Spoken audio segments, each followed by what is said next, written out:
گەرمۆگەشترین سڵاوی ئێمە و هاوکارانتان پێشکەش بینەرانی خۆشەویستی بەرنامەی لاپەڕەی حەوت لە بەرنمەیەکی دیکە و با چەندین تەوەری دیکە بەڕێ هاوکارانم بووینەوە میوانی ماڵەکانتان هیوادارم کە تا کۆتایی ئەو بەرنمەیە هاوڕێمان بن.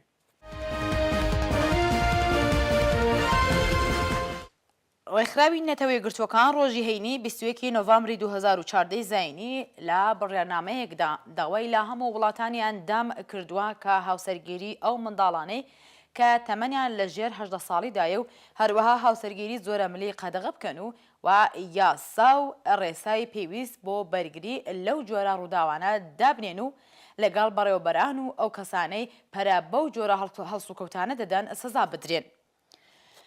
شایانی بەسە ئەم بڕیارنامەیە لەلایەن هەموو ئەندامان جگا لە کۆماری ئیسلامی وڵاتانی سوودانەوە واژۆ کراو لە دەسامبری 2014 زایانیدا بۆ پەسەندکردنی کۆتایی دەچێتە کۆبوونەوەی گشتی ڕێکخراوی نەتەوەی گرتوەکان. راپۆرتی هاوکارم لەم پەیوەندەدا ببینن. ڕێکخراوی نەتەوەی گرتوەکان ڕۆژی هەینی 21 نۆڤەمبری 2014 زایانی لە بڕیارنامەیەکدا داوای لە هەموو وڵاتانی ئەندامی کردووە کە هاوسەرگیری ئەو منداڵانەی کە تەمەنیان لە ژێر 18 ساڵدایە و هەروەها هاوسەرگیری زۆرە ملی قەدەغە بکەن و هەروەها یاسا و ڕێسەی پێویست بۆ بەرگری لەو جۆرە ڕووداوانە دابنێن و لەگەڵ بەڕێوەبەران و ئەو کەسانەی پەرە بەو جۆرە هەڵسوکەوتانە دەدەن سزا بدرێن. شایانی باسە ئەم بڕیارنامەیە لەلایەن هەموو ئەندامان جگە لە کۆماری ئیسلامی و وڵاتی سوودانەوە واژۆ کراوە لە دەسامبری 2014 زایانیدا بۆ پەسەندکردنی کۆتایی دەچێتە کۆبوونەوەی گشتی ڕێکخراوی نەتەوەی گرتوەکان. بەپێی ئەم بڕیارنامەیە کومیتەی مافی مرۆڤ کۆبوونەوەیەکی گشتی ڕێکخراوی نەتەوەی گرتوەکان داوای لە هەموو ئەندامانی خۆی دەکات بەر بە هاوسەرگیری زۆرە ملی و ناوادە بگرن و هەنگاوی جدی هەڵبگرن بۆ بەرەنگاربوونەوە و هیچ بیان و یەک نییە بۆ ئەوەی منداڵێکی تەمەن ژێر 18 ساڵ لە هیچ شوێنێکی جیهاندا بە ناوی فەرهەنگ و نەری تەواو هاوسەرگیری بکات.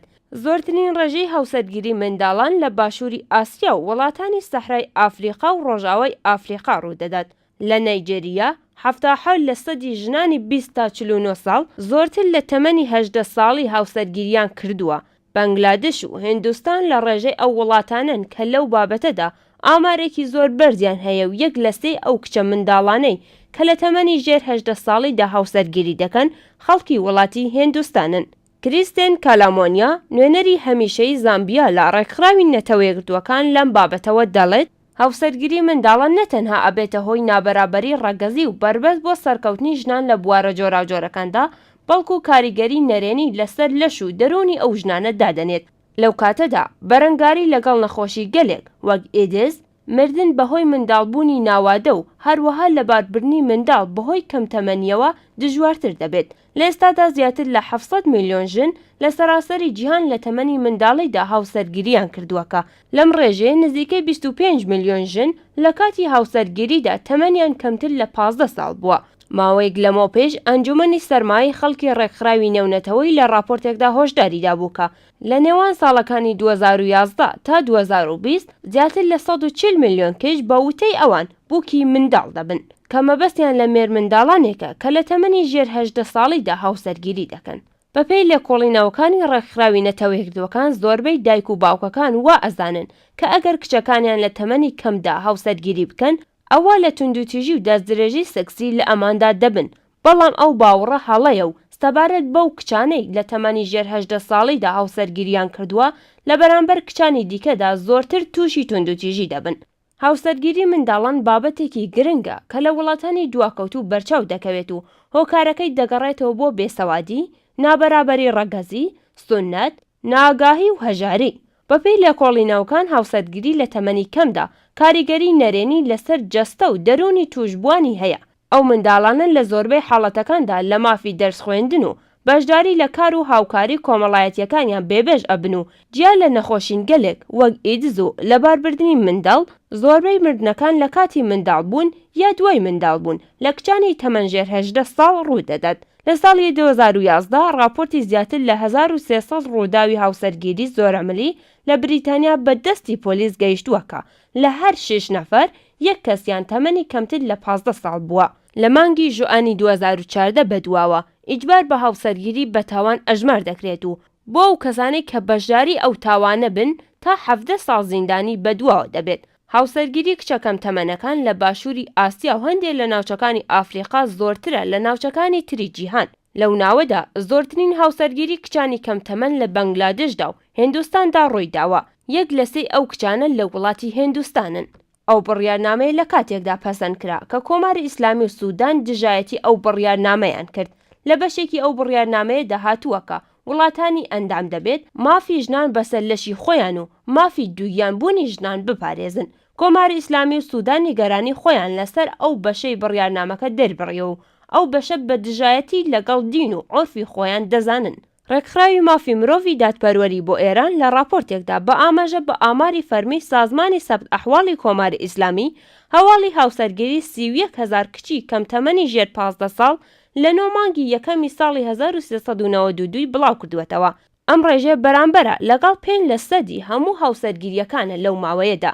کۆماری ئیسلامی لە ساڵی 1372 هەتاویدا کۆنواسیۆنی نێونەتەوەی مافی منداڵی بە مافی تەحەفوزەوە واژۆ کردووە کە تێیدا کەسانی تەمەنژێر 18 ساڵ بە منداڵ ئەژمار دەکرێن و هاوسەرگیری منداڵان لەو پەیمانەیەدا قەدەغە کراوە. مافی تەحەفوز ئەو ئیمکانە بە کۆماری ئیسلامی ئەدات کە لە ئەگەری دژایەتیکردنی بەشێک لە ڕێکەوتن نامەکە لەگەڵ یاساکانی نێوخۆییدا ئەو بەشە ئیجرا نەکات. لە یاسای بنەڕەتی کۆماری ئیسلامیدا هیچ تاریفێک بۆ منداڵ نەکراوە و بەپێی ئەو یاسا تەمەنی هاوسەرگیری لە نێوان 13 بۆ کچان و 15 بۆ کوڕان تاریف کراوە و یاسا ڕێگە بە دایک و باوک یا باوکی گەورەی کچەکە ئەدات کە بەپێی تێگەیشتنی خۆی یا بەرژەوەندی منداڵەکە ئەو کچە لە تەمەنی کەمتر لە 13 ساڵیدا بدات بەشوو. واژەی کۆنڤاسیۆنی مافی منداڵان لەلایەن کۆماری ئیسلامیەوە هەندێک گوشاری خستووەتە سەر کۆماری ئیسلامی بۆ ئەوەی لە یاسای ئیعدامکردنی منداڵانیدا هەندێک گۆڕانکاری بکات. هەرچەند ئێستاش یاسای قەساس بۆ منداڵان بەردەوامە و بەپێی یاسای مۆجازاتی ئیسلامی بۆ ئەو منداڵانەی کە لە تەمەنی ژێر 18 ساڵیدا تووشی تاوان بوون تا گەیشتن بە تەمەنی 18 ساڵی ئەو منداڵانە لە زیندان ڕادەگرن و دواتر ئیعدامی دەکەن. بەبوونی ئەو یاساشەوە لە راپۆرتی نوێی ئەحمەد شەهید هەواڵێری مافی مرۆڤی ڕێکخراوی نەتەوە یەکدووەکان تایبەت بە کۆماری ئیسلامی ئاماژە بە ئیعدامی زیاتر لە 8 مێر منداڵی تەمەن کەمتر لە 18 ساڵ لە ماوەی 15 مانگی ڕابردوودا کراوە. بەڵەبەرەزان لە کاتێکدا کۆماری ئیسلامی و سوودان دژی ئەو بڕیارەی نەتەوەی گرتووەکانن هەڵوێستیان گرتووە کە هەموو وڵاتانی دیکەی جیهان بە خۆشیەوە پێشوازیان لێ کردووە. سەی لەوەدایە کە هۆکاری ئەو دژایەتی گرێدراوە بۆ بڕگا لە بڕیارەکە و ئاماژە دەکات ژن لەسەر جەستەی خۆی خاوەن مافە و مافی دووگیانبوونیش لە مافەکانی بێ ئەملاو ئەولای ژنە. حکوومەتی سوودانیش کە وەکو دەوڵەتی ئێران با نیزامێکی تەواو ئاینی و ئیسلامی دەناسرێت هاوکار لەگەڵ هاوپەیمانەکەی دژایەتی لەگەڵ ئەو بڕیارە نیشاندا و دەڵێت ترسیان لەوەیە کە ئەو دوو بابەتە لەگەڵ ئاین و عورفی کۆمەڵگایان نایەتەوە. پرسیار ئەوەیە دەیجیاوازی نێوان گروپێکی تۆریست وەکو داعش و حکوومەتانێک وەکو کۆماری ئیسلامی سوودان لە چیدایە؟ ناوبڕێک و دێمەولاتان.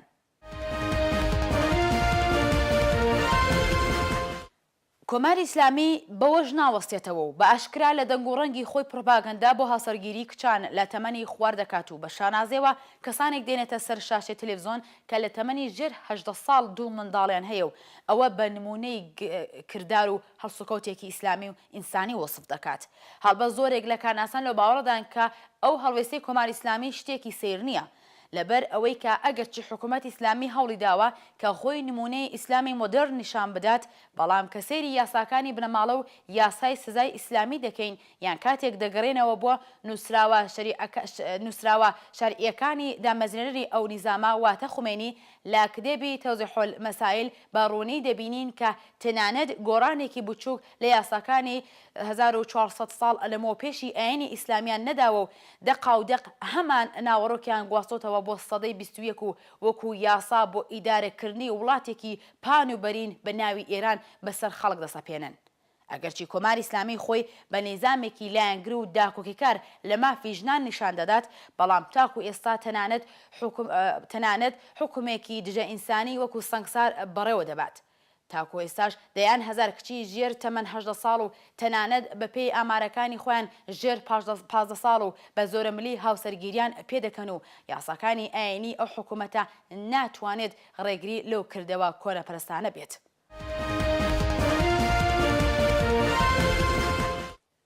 تاکو ئەم ساتەش باوک خاوەنی گیان و ماڵ و هەستی کچانە و بە فەرمانی ئەوان هەر هەڵسوکەوتێک لەگەڵ کچ بکرێت ڕەوایە و یاسا ناتوانێت بەری پێ بگرێت. هاوسەرگیری لەگەڵ کچێک کە وەکو منداڵی خۆت ناوزەد کردووە گەورەکردن لە ئەسوەگرتووە دوایین شاکاری حکوومەتی ئاینیە کە تەنانەت لە ناو سیستمی داعشیش باسی لێ ناکرێت. لە منێوانەدا خامنەیی بڕیار دەدات کە هێنانی منداڵی زۆرتر وەکو جیهاد وایەکە لە ئەستۆی ژنانە، واتە ژن لە ڕوانگەی ئیسلامەوە تەنیا ئەرکی سەرەکی دووگیان بوون و بە دنیاهێنانی منداڵی زۆرترە بۆ کۆمەڵگایەکە لەگەڵ دەیان قەیرانی قوڵ دەستەویەخەیە. ڕاستە ئەوە پێناسەی کۆماری ئیسلامیە لە مافەکان و ئەرکەکانی ژن لە کۆمەڵگای ئیسلامی و لە نیزامێکی ئاینی. بۆیە سیر نییە کە لە کۆبوونەوەی گشتی ڕێکخراوی نەتەوەی گرتوەکان ببینین کە ئەو حکوومەتە بە ئاشکرا دژایەتی لەگەڵ بڕیارێکی لەو شێوە بکات. ڕوونا کۆماری ئیسلامی کاتێک لە سەدەی 21 پەنا بۆ یاسای جیاکردنەوەی ڕەگەزی لە زانکۆکان و تەنانەت ئیدارەی حکوومەتی دەبات و بڕیار دەدات بۆ سڵامەتی کۆمەلگا دەبێت ژن و پیاو لە یەکتر جیا بکرێتەوە، ڕوانگەی بە ژن چەندە پیاو سالارانە و چەندە لەسەر بنەمای هەڵاوردنی ڕەگەزیە بەرامبەر نیوەی کۆمەلگا. حکوومەتێکی ئیسلامی باش دەزانێت هەر چەشنە گەشەی کۆمەڵایەتی و زانستی و فەرهەنگی ژنان کۆمەلگای ئێران بەمانای ئامادەکردنی بەستێنە بۆ پەروەردەبوونی جیلێکی نوێ کە باوەڕی بە یاسای ئاینی و هەڵاوردنی ڕەگەزی نییە و ئەوەش ڕێک بە واتای کۆمەلگایەکی ئازادە کە ناتوانێت تەسلیمی فەرمانە کۆنەپەرستانەکەی ئەو نیزامە بێت. بۆیە تەواو هەوڵی خۆی دەخاتە گەڕ بۆ ئەوەی کە نیوەی کۆمەلگا لە خوشبنی ماڵان و ئاشپەزخانەکان بشارێتەوە و بەم شێوەیە کۆمەلگایەکی ناتەندروست و سەر لە شێوە و پێک بێنێت کە لەگەڵ دەیان خەساری دەرونی دەستەویەخە بێت و نەتوانێت لەگەڵ دەیان چەمکی نوێ و ئینسانی لە سەردەمی ئێستادا ئاشنا ببێتەوە.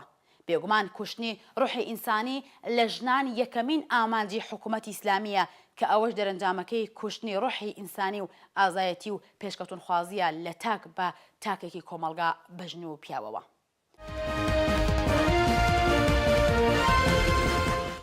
هەواڵێکی دیکە و توێژە سێلایانەی زەریف ئەشتۆن و جان کێری بۆ دەستەبەرکردنی ڕێکەوتنی گشتی ئەتۆمی لەگەڵ ئێران بە بێ ئاکامێکی ڕوونکۆتایی پێهات.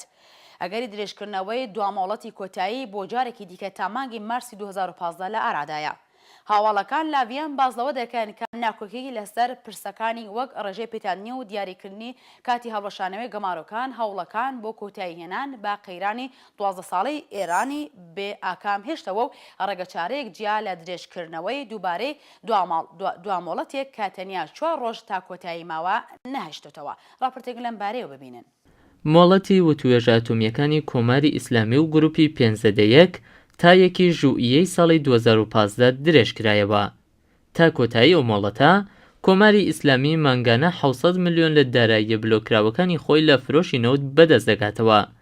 درێژکردنەوەی وتوێژەکان لە حاڵێکدا هاتووەتە ئاراوە کە دووشەممە 24 نۆڤامبر مۆڵەتی دیاریکراو بۆ دەستپێڕاگەیشتن با ڕێکەوتنێکی گشتگیر لەسەر بەرنامە ئەتۆمیەکانی ئێران بوو، بەڵام لایەنەکان لە ئاکەمدا گەیشتنی وتوێژەکانی خۆیان لە ڤیان بە ناسەرکەوت و ناو لێبرد. کۆماری ئیسلامی و زلهێزە جیهانیەکان دوێنێ بەڵێنیاندا کە تا مارسی 2015 سەبارەت بە بنەماگشتیەکانی ڕێکەوتنامەی ئەتۆمی با ڕێکەوتنی سیاسی بگەن تا لە دواییدا لە 3 مانگی داهاتوودا واتە تا یەکی ژوئیە وردەکاریەکانی ڕێکەوتنامەی گشتگیری ئەتۆمی لە کاتی وتوێژە تەخەسوسیەکان پەسەند بکەن. لە دوای درێژکردنەوەی کاتی وتوێژەکان لۆران فابیۆس وەزیری دەرەوەی فەرەنسا لە پلانێکی ئیدەگەلی نوێ لە چەند ڕۆژی ڕابردوودا قسە و باسی کرد کە لێکۆڵینەوەی فەنی و دروستی ئەوان پێویستی بە کاتی زیاتر هەیە. هەروەها فرانک والتر شتاینمایر وەزیری دەرەوەی ئاڵمان وتوێتی کە ئیدەگەلی نوێ کە باس کراوە ئەگەری ئەوە هەیە بتوانێت کێشەکانی ئێستا لەناو ببات، بەڵام لێکۆڵینەوە لەسەر وردەکاریە فەنیەکان کات دەبات. لە لایەکی دیکەوە جان کێری، سێرگێی لاڤرۆڤ و فلیپ هامۆند وەزیرانی دەرەوەی ئامریکا، رووسیا و بریتانیا باسییان لە بەرەو پێشچوونی وتوێژە ئەتۆمیەکان تا ڕادەیە کردووە. لە لایەکی دیکەوە جان کێری سەرەڕای داواکاری پشتیوانی کۆنگرا لە درێژەی وتوێژەکان لەگەڵ کۆماری ئیسلامی ئێران ڕایگەیاند کە وردەکاری وتوێژەکان وەکو پێشوو لە نێوان وتوێژکاران دەمێنێتەوە. لە کاردانەوە جیاوازەکان بە ئاکامی وتوێژەکان لە ڤیەن 3 کەس لە سناتۆرە کۆماری خوازەکان ڕایان گەیاندووە کە دەبێت درێژکردنەوەی وتوێژەکان لەگەڵ ئێران لەگەڵ زیادکردنی سزاکان بێت و لە ئەگەری هەر جۆرە ڕێکەوتنێک دەبێت کۆنگرا پەسەندی بکات. لە دوای قسەی و سناتۆرانە جاش ئەرنست وتەبێژی کۆشکی سپی وتی پەسەندکردنی سزای زیاتر لە دژی کۆماری ئیسلامی ئێران هاوکات لەگەڵ درێژەی وتوێژەکان هەوڵێکی زیانبار دەبێت. دژایەتی کۆشکی سپی لە پەسەندکردنی سزاکان لە بارودۆخی ڕاگەیەندراو کە بەپێی راپۆرتی هەواڵنێری ڕۆیتەرز راپۆرتێکی نهێنی ئاژانسی نێونەتەوەی وزەی ئەتۆمی ئەوە پشتڕاست دەکاتەوە کە کۆماری ئیسلامی بەپێی ڕێکەوتنی کاتی ژنێف پاشماوەکانی ئۆرانیۆمی پیتێنراوی بە ڕێژەیەکی کەمتر دابەزاندووە. جاش ئەرنست وتەبێژی کۆشکی سپی لە پشتیوانی لە بڕیارەکانی ڕاگەیەندراو لە ڤیان وتی دەبێت کاتی زیاتر بە کۆماری ئیسلامی بدرێت تا بە نیگەرانیەکانی پەیوەندیدار بە بەرنامەی ئەتۆمیەکەی وەڵام بداتەوە و ئەگەری هەیە سەپاندنی سزای زیاتر دژی ئێران ئاکامی بە پێچەوانی بێت. وتەبێژی کۆشکی سپی هەروەها وتوێتی بە بڕوای سەرۆکۆماری ئەمریکا نەگەیشتن بە ڕێکەوتن باشترە لە گەیشتن بە ڕێکەوتنێکی خراپ. ئێمە لەسەر و باوەڕین کە ئەوەندە پێشکەوتن ڕووی داوە کە کاتی زیاتر بدرێتە ئێران تا وەڵامی نیگەرانیەکانی کۆمەلگای نێونەتەوەیی سەبارەت بە بەرنامە ئەتۆمیەکەی بداتەوە. لەلایەکی دیکەوە جان کێری وەزیری دەرەوەی ئەمریکا ڕایگەیاندووە ئێران بەرنامەی پیتاندنی ئۆرانیۆمی بە خەستی سەرەوە ڕاگرتووە و چی دیکە پاشکەوتی ئۆرانیۆمی 20 لە سەدی نییە. لە هەمان کاتدا جان کێری ئەوەشی وت کە سزاکان لە دژی ئێران لە جێگەی خۆیان هەرماون. وەزیری دەرەوەی ئەمریکا هەروەها ئەوەشی باس کردووە ڕێکەوتنێکی باوەڕپێکراو پێویستە تا هەموو ڕێگاکان بۆ توانای دروستکردنی چەکی ئەتۆمی ببەستێت و ڕوونکردنەوەی بەرنامەی ئەتۆمی ئێران گەرانتی بکات. قسەکانی جان کێری لە کاتێکدایە کە ژمارەیەک لە نوێنەرانی کۆنگرەی ئەمریکا لا درێژکردنەوەی کاتی وتوێژەکان گومانیان هەیە. بەپێی راپۆرتەکان سەناتۆری کۆماری خواز مارک کرێک بە بڵاوکردنەوەی بەیاننامەیەک وتوێتی ئێستا زیاتر لە هەر کاتێک زۆر گرنگە کە کۆنگرا سزا دژی ئێران پەسەند کات کە مەلاکانی ئێران بژاردەیەک جگە لە کۆکردنەوەی بەرنامە ئەتۆمیەکانیان نەبێت. بەپێی راپۆرتی ڕۆیتەرز سێ سەناتۆری کۆماری خوازی دیکە با بڵاوکردنەوەی بەیاننامەیەک وتویانە کە درێژکردنەوەی کاتی وتوێژەکان لەگەڵ کۆماری ئیسلامی ئێران کێشە ساز دەبێت. جان مەکەین، لێنزی گراهام و کیلی ئایۆت سێ سەناتۆری سەنای ئەمریکا لە حیزبی کۆماری خواز دەڵێن ڕێکەوتنێکی خراپ لەگەڵ ئێران بەستێنێک دەبێت بۆ گەمەی ئەتۆمی و چەکوچۆڵ لا ڕۆژهەڵات. ئەو سێ سەناتۆرا لە بەیاننامەکەی خۆیان دەڵێن لەو بڕوایەدان درێژکردنەوەی کاتی وتوێژەکان دەبێت پەسەندکردنی سزای زیاتر و هەروەها پەسەندکردنی هەر جۆرە ڕێکەوتنێکی کۆتایی لا نێوان ئێران و ئەمریکا لەلایەن کۆنگرەوە بێت.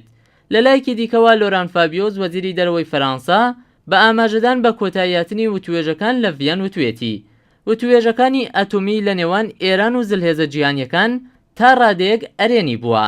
هەروەها لۆران فابیۆز وتوێتی لەسەر پرسی سنووردارکردنی توانای پیتاندنی ئێران ئەو جۆرە کە بینیمان پێشکەوتنێک نەهاتاراوە. لەلایەکی دیکەوە فرانک والتر شتاینمایر وەزیری دەرەوەی ئاڵمان لە کۆتایی دوایین خولی وتوێژەکان لە ڤیان وتی ڕێکەوتنی گشتگیر بەهۆی کێشەکان نەهاتاراوە. هەروەها سەرگەی لاڤرۆڤ وەزیری دەرەوەی رووسیا ڕایگەیاندووە سەرەڕای نەگەیشتن با ڕێکەوتنێکی گشتگیر بەرەو پێشچوونی سازەندە لە وتوێژەکان هاتووەتە ئاراوە. بەڵام لە ئیسرائیل بنیامین نەتەنیاهو سەرۆکوەزیرانی ئەو وڵاتە وتی ئێران سەرقاڵی مامەڵەیەکی سەیرە کە توانای پیتاندنی ئۆرانیۆم ڕابگرێت و بتوانێت سزا نێونەتەوەیەکان هەڵبۆشێنێتەوە. نەتەنیاهو دەڵێت ئاکامی بەدەست هاتوو باشترە لە ڕێکەوتنێکی خراپ. نەتەنیاهو هەروەها وتوێتی ڕێکەوتنێک کە ئێران بە شوێنیەوە بوو کارەسات بوو وەها ڕێکەوتنێک توانای بە ئێران دەدا کە پیتاندنی ئۆرانیۆم بۆ دروستکردنی چەکی ئەتۆمی ڕابگرێت و لە هەمان کاتدا سزاکانیش هەڵبۆشێتەوە. سەرۆکوەزیرانی ئیسرائیل ڕوانگەی ئێرانی سەبارەت بەوەی کە پیتاندنی ئۆرانیۆم مافی نەتەوەییە ڕەت کردەوە وتوێتی شتێک بە ناوی مافی پیتاندنی ئۆرانیۆم بوونی نییە. ئەگەر بڕیار نییە بۆمبی ئەتۆمی دروست بکەن کەوابوو بۆ خەریکی پیتاندنی ئۆرانیۆمن. ماوەی وتوێژەکان لە کاتێکدا درێژ کرایەوە کە بەوەتەی هەردوولا تاکو ئێستاش خاڵی ناکۆکی بنەڕەتی هەر لەسەر جێگەی خۆی ماوەتەوە و چارەسەر نەکراون. دەوڵەتی ئەمریکا تەنیا لەو دەرەنجامە دڵخۆشە کە ئێران چی دیکە ئۆرانیۆمی پیتاندراوی 20% لەبەر دەستدا نییە و لەو ماوەیەشدا پرۆسەکەی ڕاگرتووە و هەروەها دڵخۆشە کە گۆیا ئێران لەسەر دانوستانەکان جددیە. لەم نێوانەدا دەستکەوتەکانی ئێران لە یەکەم هەنگاودا دوو بابەتی بەرچاوە. یەکەم مانگانە 600 میلیۆن دلار لە پارەی نەوتی فرۆشراوی وەردەگرێت و دووهەمیش لە ماوەی 1 ساڵی ڕابردوودا باکردەوە هیچ گەماڕۆیەکی ئەوتۆ لەسەر ئەو وڵاتە زیاد نەکرا و بەر بە دەرچوونی هەر بڕیارێکی دژی تاران گیرە. بەڵام لە خوێندنەوەیەکی دیکەدا ئەوەی کە گرنگتر لەو دوو دەستکەوتە بوو کڕینی کاتە کە بە 7 مانگی داهاتوو دەکاتە ساڵێک و 7 مانگ کە لەو ماوەدا کۆماری ئیسلامی توانیوە یان دەتوانێت باشترین کەڵک وەربگرێت. پرسیار ئەوەیە لە کاتێکدا کە وەزیری دەرەوەی ئامریکا دەڵێت جیهان لە چاو 1 ساڵ لەمەوە پێش ئێستا ئەمنترە یان چ گارانتیەک و زەمانەتێک هەیە کە لەو ماوەدا کۆماری ئیسلامی وەکو ساڵانی پێشوو بەنهێنی بەرنامە ئەتۆمیەکەی درێژە نەدات. خۆجیهان باش لە بیریە چالاکیە ناوکەکانی ئێران 1 دەی دوای دەستپێکردن و لە ناکاو ئاشکرا بوو. خۆجیهان باش لە بیریە ناوەندی ئەتۆمی فۆردۆ بەنهێنی دروستکرا و لە ڕێگای تۆڕی سیخۆری کەوتە دەرەوە. بەڵێ ئەمریکایەکان باش دەزانن کە ئێستاش دەیان هەزار سانتریفیوژ لە ئێراندا ئامادەی کارن کە بەکارکەوتنیان 1 ڕۆژیش ناخایەنێت. ئەوەش لە کاتێکدایە ئەگەر بە ئەو پەڕی دڵخۆشی و گەشتبینیەوە بڵین تاران هیچ چالاکێکی نهێنی و شاراوەی نییە کە هەڵبەت ئەوە خەیاڵێکی خاوە. دەیان ناوەندی سەربازی لە ئێران هەن کە ئاژانسی نێونەتەوەی وزەی ئەتۆمی بۆی نییە سەردانیان بکات و کەسیش نازانێت ئێستا لەو ناوەندانە چی ڕوودەدات. جگە لەمانەش لە سیاسەتی دەرەکی لەبیر نەکەین پاڵپشتی ئێران لە تروریسمی ناوچەیی و جیهانی هەر بەردەوامە و لە کاتی ئێستادا هەزاران موشکی ئێرانی یان لە دەستی حەماس و یان موشەکە پێشکەوتۆکان لە باشووری لوبنان و لە دەستی حیزبوڵادایە. لە ئاز ناوخۆیش دانوستانە ئەتۆمیەکان ئەو دەرفەتەی بۆ کۆماری ئیسلامی ڕەخساند تا بە توندی بکەوێتە سەرکوتی ناڕازیانی ناوخۆ و دەیان کەس لە سێدارە بدات و دەیان کەس زیندانی بکات و دەیان وێ بلاگ و ڕۆژنامە دابخات و سەرکوتی ناڕازیان لە چاو 2 ساڵ لەمەوە پێش بگەێنێتە ئاستێکی چاوەڕوان نەکراو. لەم نێوانەدا لایەنی بەرامبەر لەبەر دانوستانە ئەتۆمیەکان ناچارە بێدەنگ بێت و لە کردەوەدا دژی ئەو شەپۆلە لەسەرکوت هیچ هەنگاوێک هەڵنەهێنێت. واتە پرۆژەی ئەتۆمی کۆماری ئیسلامی لایەنیکەم لە کاتی ئێستادا باشترین دەرفەتی بۆ سەرکوت و پاکتاوکردنی ناڕازیان خوڵقاندووە و لە درێژەدا پرسیار ئەوەیە ئایا حکوومەتێک کە تەنیا ئامانجی لەو بەرنامەیە دروستکردنی چەکی ئەتۆمیە ئێستا ئامادە دەبێت واز لەو بەرنامەیە بێنێت؟ ئایا ئەوە گەشتبینێکی لە ڕادەبەدەر نییە کە پێمان وابێت کۆماری ئیسلامی هەوڵی ئەوە ئەدات کە بە پەیڕەوکردنی مۆدێلی کۆرەی باکوور بەنهێنی ئەوەندە بەرنامەکەی درێژە پێبدات کە لایەنەکەم بگاتە زانستی دروستکردنی چەکی ئەتۆمی؟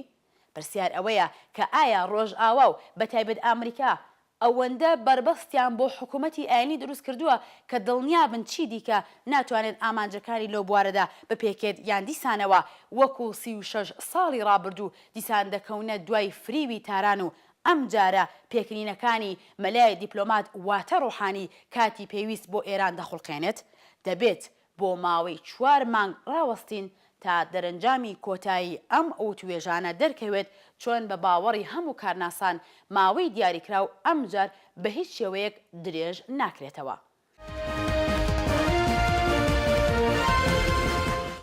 فەرماندەیەکی باڵای ناتۆ ڕایگەاند سەبارەت بە دامەزراوە نیزامەکەی رووسیا لە نیمچە دوورگەی کریما زۆر نیگەرانە. ئەو دامەزراوەیە نیزامی رووسیا دەتوانێت توانای نیزامی بۆ بەڕێوەبردنی چالاکی لە سەرتاسەری دەریای ڕەش دروست بکات. ژێنەرال فلیپ بریلاو 5 سەرماوەز پاشدیدار لەگەڵ کاربەدەستانی باڵای ئوکراینی لە کیێف بە ئاماژەکردن بەوەی کە ئەگەری دامەزراندنی موشکی کروز و هەروەها موشکی زەوی بۆ ئاسمان هەیە ڕایگەیاند ئەوەی لە کریمە دامەزراوە دەتوانێت کۆنتڕۆڵ بەسەر هەموو دەریای ڕەشدا بگرێت. بە پێی راپۆرتی هەواڵنێری فەڕەنسا فەرماندەی باڵای ناتۆ جارێکی دیکە تۆمەتەکانی دژ بە مۆسکۆ لەسەر دەستێوەردانەکان و پشتیوانی رووسیا لە جیاخوازەکانی ئۆکرانی دووپات کردەوە و هەروەها دەڵێت رووسیا وێ ڕێڕاهێنانی نیزامی بۆ چەکداران کەرەستی نیزامیان بۆ دابین دەکات. رووسیا ئەو تۆمەتانی ڕەت کردوێتەوە و دەڵێت تەنیا بە شوێن بەرژەوەندیەکانی خۆیەتی کە ئەوەش تاوان نییە. راپۆرتی هاوکارم ببینن. فەرماندەیەکی باڵای ناتۆ ڕایگەاند سەبارەت بە دامەزراوە نظامیەکانی رووسیا لە نیمچە دوورگەی کریمە زۆر نیگەرانە. ئەو دامەزراوە نظامیەی رووسیا دەتوانێت توانای نظامی بۆ بەڕێوەبردنی چالاکی لە سەرتاسەری دەریای ڕەش دروست بکات. ژێنەرال فلیپ بریدلاو 5 سەرماوەز پاشدیدە لەگەڵ کاربەدەستانی باڵای ئۆکراینی لە کیێڤ بە ئاماژەکردن بەوەی کە ئەگەری دامەزراندنی موشکی کروز و هەروەها موشکی زەوی بۆ ئاسمان هەیە ڕایگەیاند ئەوەی لە کریمە دامەزراوە دەتوانێت کۆنتڕۆڵ بەسەر هەموو دەریای ڕەشدا بگرێت. هەواڵێری ئاسۆشیێتد پرێس دەڵێت چاوپێکەوتنی ژێنەرال بلیدراو لەگەڵ کاربەدەستانی باڵای ئۆکراین بۆ توێژکردن بووە لەسەر یارمەتیەکانی ناتۆ بە کیێفکە سەرقاڵی شەڕ لەگەڵ گیاخوازانی لایەنگری ڕۆسیە لە ڕۆژئاوای ئەو وڵاتەیە بەڕێوەچوو. بەپێی راپۆرتی هەواڵنەری فەرەنسا فەرماندەی باڵای ناتۆ جارێکی دیکە تۆمەتەکانی جێژبان مۆسکۆ لەسەر دەستێوەردانەکان و پشتیوانی ڕووسیا لە جیای خوازەکانی ئۆکراینی دووبات کردەوە و هەروەها دەڵێت رووسیا وێڕای ڕاهێنانی نظامی بۆ چەکداران کە ڕستەی نظامیان بۆ دابین دەکات. رووسیا و تۆمەتانەی ڕەت کردوێتەوە و دەڵێت تەنیا بە شوێن بەرژەوەندیەکانی خۆیەتی کە ئەوەش تاوان نییە. لەلایەکی دیکەوە وەزارەتی پاراستنی رووسیا ڕایگەیاند کە چاردە جێتی جەنگی لەژێر ناوی بەشێک لە ئێسکادڕانی واتە گۆردانی زەریایی کە بڕیارە چاودێری ئەو شوێنە بکات بۆ کریمە نێردراون. جێ ئاماژەیە رووسیا نیمچە دوورگەی کریمەی ئۆکراینی لە مانگی گوڵانی ڕابردوو خستە سەرخاکی خۆی. لە مانگی ئاڤریل و لەگەڵ گشتبوونەوەی شەڕ و تێکەڵچوونەکان و هێرشەکانی جیاخوازان زیاتر لە 4300 نەفەر کوژراون. سەدان کەس لە قوربانیان لە کاتی دەستپێکی ئاگربڕی نێوان لایەنەکان گیانی خۆیان لەدەستداوە. هەواڵنێری ڕۆیترز لە زمانی ژەنرال بریدراوەوە دەڵێت کە رووسیا خەریکی ڕاهێنانی چەکدارانی جیاخوازی ئۆکراینیە بۆ بەکارهێنانی ئەو چەکە قورس و پێشکەوتوانەی کە گەیشتوونەتە خاکی وڵاتە. ئاماژەی ئەو ژەنڕاڵە ئەمریکاییە بە دەستێوەردانەکانی ڕۆسیە لە ئۆکراین و ناردنی چەک و پێداویستی نظامیە بۆ چەکداران. هەروەها بە وتەی ژەنڕال بریدلاو ئەمریکا خەریکی چاودێری و ڕاگەیشتنە بەسەر ئەگەری چالاکی ئەتۆمی ڕووسیا. دیداری ژەنڕال بریدراو لەگەڵ بەرپرسانی باڵای ئۆکراین هاوکاتە لەگەڵ سەفەری جۆ بایدن جێگری سەرۆکۆماری ئەمریکا لەسی خەزاڵوەر بەڕێوەچوو. جۆ بایدن لە سەفەرەکەی خۆیدا داوای لە رووسیا کردبوو تا پابەند بێت بە ڕێکەوتنی ئاگربەستەکەی نێوانیان. بەڵە بەرەزان سەبارەت بە قەیرانی ئۆکراینی و ئاڵۆزیەکانی نێوان رووسیا و ڕۆژ ئاوا پێویستە ئاماژە بە چەند خاڵ بکەین. یەکەمەوەی کە ڕووسەکان وەکو ناوچەیەکی ئارام دەڕوانە ئۆکراین کە بۆ دوو دەیەی دوای ڕووخانی سۆڤێت لە ژێر چاودێریان بووە و بە هیچ شێوانیان هێشتووە ئەو وڵاتە و وڵاتانی دەوروبەری بکەونە داوێنی ڕۆژ ئاوا. بەتایبەت ئەوەی کە ئۆکراین لەلایەک دەواازەی چوونە ناو ئوروپاییە و بۆ لەلایەکی دیکەوە لە گرنگترین ناوەندی سەربازەکانی ڕووسەکان لە دەرەوەی رووسیا لە خاکی ئۆکراین جێگر بوو. لە بەرامبەریشدا ڕووسەکان گازی پێویستی ئۆکراینەکانیان بە نرخێکی هەرزان دابین دەکرد. بەڵام پاش شۆرش و سەرهەڵدانی خەڵکی ئەو وڵاتە و لابرنی سەرۆکۆمار سەر بە موسکۆ ڕووسەکان هەستیان بەوە کرد کە ڕۆژ ئاوا و ناتۆ خەریکن بە شوێنەی نفوز بکەنە ناو دۆستانی ئەو وڵاتە و ئەگەر بێدەنگ بمێنن ئەوە لە یەکەم هەنگاو ئۆکراین لەدەست دەدەن و دواتر ئەو هەلومەرجە تەشەنە دەکاتە ناو دۆستانی دیکەیان بە تایبەتی لە ئاسیای ناوەڕاستەوە. بۆیە بێ ئەوەی کە کات بە فیرۆ بدەن دەستیان کرد بە هەڵخراندنی هەستی ڕووسیەکانی نیمچە دوورگەی کریمە و لە ئاکامدا بە بەڕێوەبرنی گشتپرسیەک وایان کرد کە ئەو شوێنە ستراتیژیکە گرێ بدەن بە خاکی رووسیا و بیکەن بە بەشێک لە خاکی خۆیان. بۆ پاساوی ئەو کارەشیان دوو هۆکاریان هێنایەوە. یەکەم ئەوەی کە خەڵکی زۆرینەی ئەو هەرێما ڕووسین و لە ترسی سەرکوتی دەوڵەتی ڕازگەرای ئۆکراین دەنگیان داوە بە یەکێتی لەگەڵ رووسیا و مسکۆش ئەرکە لە سەرشانی کە بیان پارێزێت و دوو ئەوەی کە کریمە تا دەستپێکی دەی شەستی زایانی بەشێک بوو لە خاکی رووسیا و ئێستا ڕووسەکان لەسەر دەنگی خەڵکی ئەو ناوچە بە مافی خۆیان دەزانن بیگەڕێنەوە سەر نیشتمانی دایک. بەڵام سیاسەتە دەستێوەردانەکانی رووسیا هەر بەوەش قەتیز نەمایەوە و ئەم جارە بۆ قەرەبووی سیاسەتی نوێی ئۆکراینەکان ڕێیان کردا ڕۆژهەڵاتی ئەو وڵاتە کە حەشیمەتێکی ڕووسی زمانی زۆری لێیە و هەوڵیاندا ئەو ناوچەش نائارام بکەن کە هەڵبەت سەرکەوتوو بوون. هۆکارەکەشی ڕوونا رووسیا دەیهەوێت ئەوە بە دەوڵەتانی ناوچەکانی شان بدات ئەگەر بیان هەوێت ڕوو لە ڕۆژئاوا بکەن بەم شێوەیە تووشی قەیران دەبن و رووسیاش بێدەنگ نامێنێتەوە. نابڕێک و دێمە وڵاتان.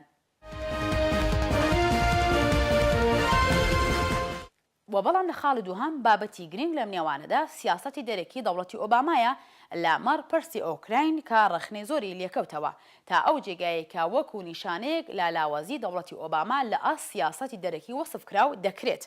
ئەمریکایەکان جگا لە چەند گەماڕۆی ئابووری نەیانتوانێت هیچ دژکردەوەیەکی دیکە لە خۆیان نیشان بدەن کە ببێتە هۆی یەکپارچەیی خاکی ئۆکراین و لە کردەوەدا ئەوە ڕووسەکان بوون کە سەرکەوتن لەلایەکی دیکەوە قەیرانی ئۆکرانی و بیرهێنەری شەڕی نێوان رووسیا و گورجستانە لە ساڵی 2008 کە لەو کاتیشدا دەوڵەتی ئۆباما نەیتوانی بە شێوەی پێویست پاڵپشتی لە هاوپەیمانەکەی لە ناوچەی گرنگی قەفقاز بکات و هەمان کاتیشدا زۆرێک لە کارناسان و رەخنەگران ڕخنەی توندیان لە ئۆباما گرت کە لە بەرامبەر دۆستانی ئەمریکا لەو ناوچەیە کەم تەرخەم و زۆر جار ناکۆکیان ئەدورێنێت و با رووسیا وەکو یەکەم ڕکابەری واشنگتن.